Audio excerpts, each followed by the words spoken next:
COVID isn't the only pandemic sweeping the globe. There are many others that take on different forms and have existed for far longer.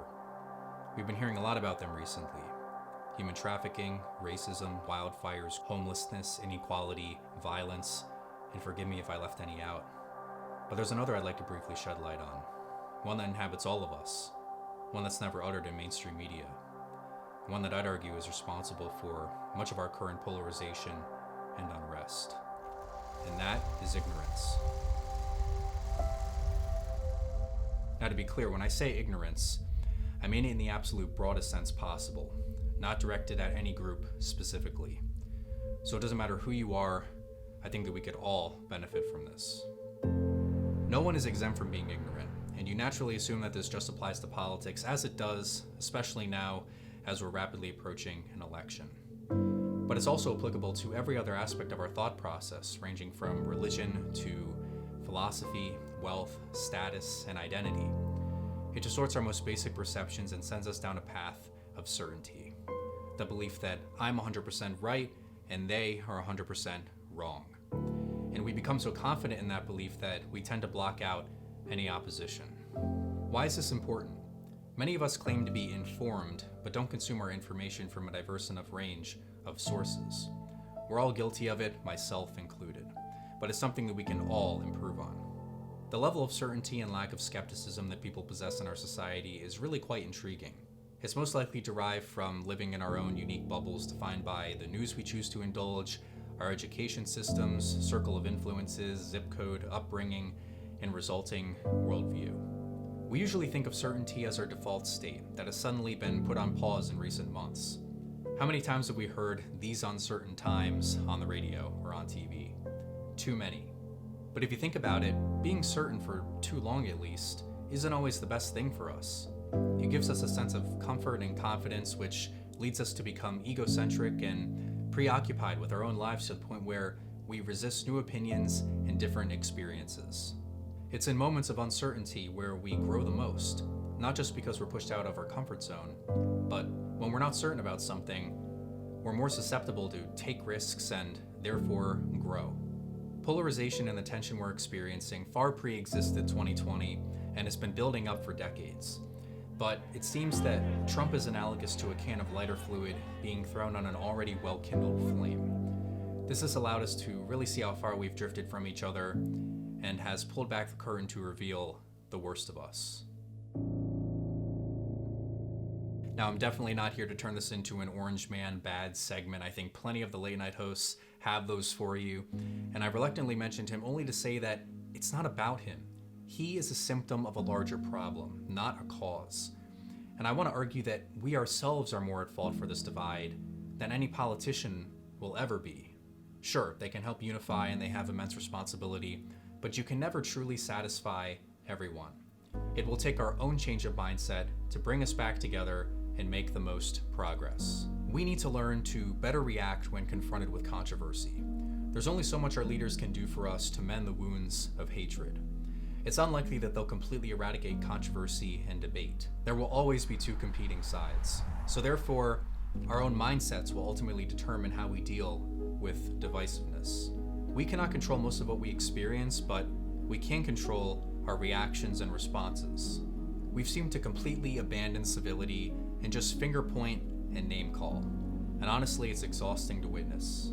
We're constantly forced to choose between two radically opposite ideologies, and there never seems to be anyone that genuinely walks down the center aisle, as if a middle ground is some sort of fabric of our imagination. And even if someone does try to separate themselves from a party, they're eventually forced to place themselves back into one on the Senate floor or in the voting booth. It's almost inevitable. We shouldn't be forced to defend someone just because uttering the slightest criticism might sabotage the alternative. People should be held accountable regardless if they're an elephant or a donkey. Perhaps a middle ground is sort of far-fetched. After all, most issues are one-sided, right?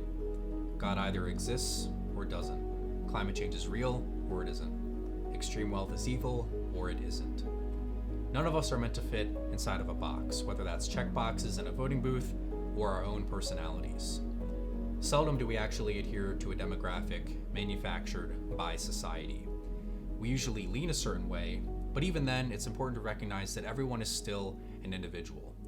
We shouldn't assume that people think or vote a certain way based on their race, sex, religion, and so on.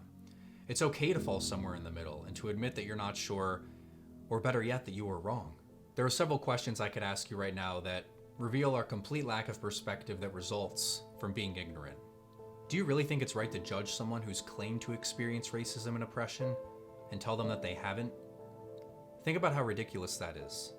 Do you think it's right to judge someone who isn't going to college and tell them that they're setting themselves up for failure when they might not even be able to afford it? Do you think it's right to tell a religious person that they're delusional for having faith when you have no idea what they've experienced? Do you think it's right to tell someone that staying home and not working during the pandemic is easy enough when they might be living paycheck to paycheck to put food on the table for their family? Do you think that you really have the right to complain about the extra topping the waitress forgot to add to your sandwich when there are literally homeless people starving?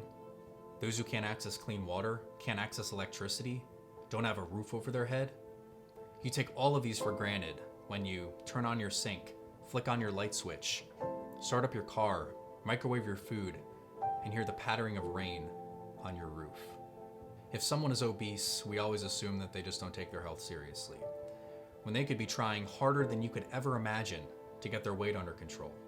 Chadwick Boseman, who recently passed away, never disclosed to the public that he had cancer and was repeatedly mocked for suddenly losing so much weight. We never know what people are going through, so think before you make an insensitive remark. If you're watching this, I assume you have internet. Do you think we should complain if a website takes a few additional seconds to load and that our internet is too slow when there are literally hundreds of millions of people around the world who can only dream of being able to have access to such an incredible resource? Most people don't have it in their own home. We take it for granted, especially now with more and more aspects of life going virtual. We're also ignorant to the fact that we're fortunate enough to be ignorant in the first place. Do you realize all the variables that have to fall into place for you to exist? And once you've defied those odds, there's the fact that you're fortunate enough to be healthy, safe, making it through each day. If there's anything we can learn from this pandemic as the death toll rises, it's that nothing is guaranteed. Life is fragile. And as soon as we realize this, we can stop complaining about insignificant things, stop making stupid judgments, and develop some sense of gratitude for the very fact that you're breathing and have the ability to comprehend what I'm saying right now. This complete lack of perspective leads us to express less empathy to other people different than us. And assuming that someone who doesn't conform to your standard doesn't care about human rights or is ignorant might be a bit premature. Reach out and try to understand their perspective and where they're coming from. You'll most likely agree with them. Doing the right thing will always surpass being a jerk. Dignity always prevails. Cancel culture. This notion that anyone who's uttered something disrespectful or seemingly irreverent should vanish from the public eye. What I will never understand about cancel culture is that those promoting the canceling are positioning themselves as morally superior to the celebrity or athlete that they're canceling, as if they've never said anything that they aren't proud of, or don't have any regrets whatsoever. Who are they to judge someone on their past behavior? All of our opinions are equally important. The size of a given person's platform or audience doesn't determine their correctness. This is only my 2 cents. I could be wrong. I'm not always right. In the age of information, ignorance is a choice. We can all agree on that. But the problem is that this phrase is often used as a political statement rather than an objective fact. The people who say that probably don't look themselves in the mirror and evaluate ways that they might be ignorant. Merely questioning the dominant narrative shouldn't imply irreverence or be viewed as controversial, but it should rather be encouraged. Diversity of thought is essential. To avoid criticism, do nothing, say nothing, and be nothing. If you're so intolerant to the point where something you don't agree with pops up in your feed and your natural impulse is to unfollow the person, then you're letting your ego take over. As Johann Hari puts it, I don't denounce my friends when I disagree with them. If you do, then you don't actually have friends. You only have political alliances, and your life will be filled with anxiety and unhappiness.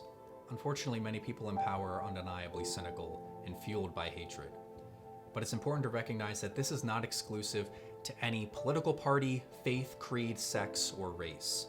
As much as you might like to think that, it's just not true. Yes, certain groups may have more hatred than others. Evil does exist, and some ideologies might be considered better than others on paper, But no one is perfect, and people are acting as if they are. We all bleed red, we have 2 eyes and 1 mouth, and yet we use that mouth to provoke and offend. We're all capable of selfishness, but likewise, we're all capable of selflessness. There's a TED Talk where a man named Daryl Davis explained why he attended KKK rallies as a black man. This is perhaps the most extreme example of literally reaching your hand out and trying to understand those who literally think that your skin color makes you inferior. But what happened? He actually made a lasting impact and befriended the leader. If he can do that, then maybe you can try and understand the relative you always argue with at Thanksgiving dinner, or the friend you always argue with on social media. I'm fascinated that so many can be blinded by hatred for something that they'll completely disregard their own flaws. There's a principle in psychology called a confirmation bias, which basically states that we all thrive off of consuming information that we agree with, that confirms our biases. Makes total sense, right? As soon as we realize this and identify it, we can start combating it by incorporating contradicting news sources into our media consumption.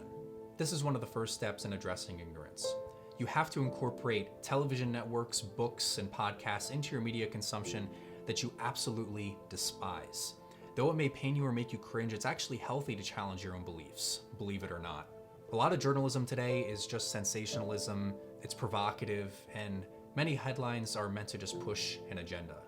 And it's really becoming difficult to distinguish unbiased truth from propaganda.